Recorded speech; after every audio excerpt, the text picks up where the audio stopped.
Okay, so we finally got our breather episode. I thought episode 5 was going to be that episode, considering how high of a beat episode 4 was, but no matter, it has finally arrived and what's there to talk about. We essentially got the backstory of our goated coach, Tsukasa, and how he came to be in figure skating. And I have to say, the man was extremely lucky to have Meiko and the Kago family as his patrons in his figure skating career. But his backstory also highlighted one of his glaring flaws. He looks down on himself way too much. He's pretty much just like Inori without his guidance, a hard worker but with insanely low self-esteem. Not only did the Kago family know this, even Hitomi said that she kept telling him about it during her time with Tsukasa as dance partners. And by the looks of it, what differentiates Inori and Tsukasa's periods of low self-esteem is that Tsukasa seems to be way too stubborn when it comes to appreciating his efforts even when told to be appreciative of them.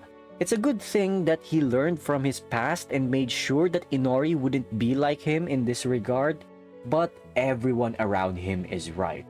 He really needs to see that his efforts weren't for nothing. If Meiko was still alive, she'd likely say that to him. But good thing Inori is there to deliver the same message.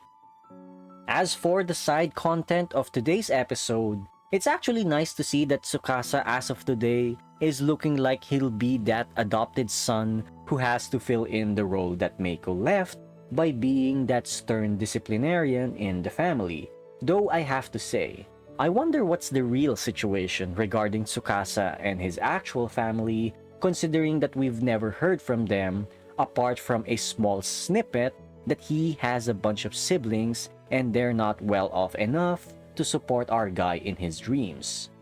Another piece of the episode that deserves a spotlight was the flashback of Tsukasa and Hitomi becoming partners.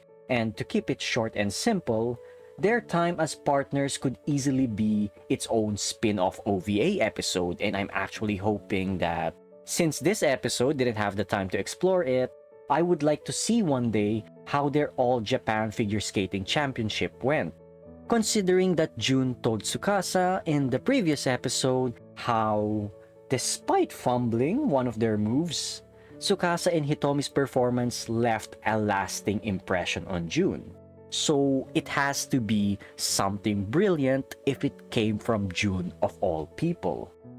And one final note before ending this video, we also got a snippet of how Inori was able to enter the ice rink in the past. And Sekoma-san, as weird as his condition was for letting Inori in the facility, you have to admit, if it weren't for him, we wouldn't have this story to begin with. Inori and Tsukasa would never meet at all, and we basically just missed out on witnessing my anime of the year. So yeah, that's about it for me. Until next time then, everyone.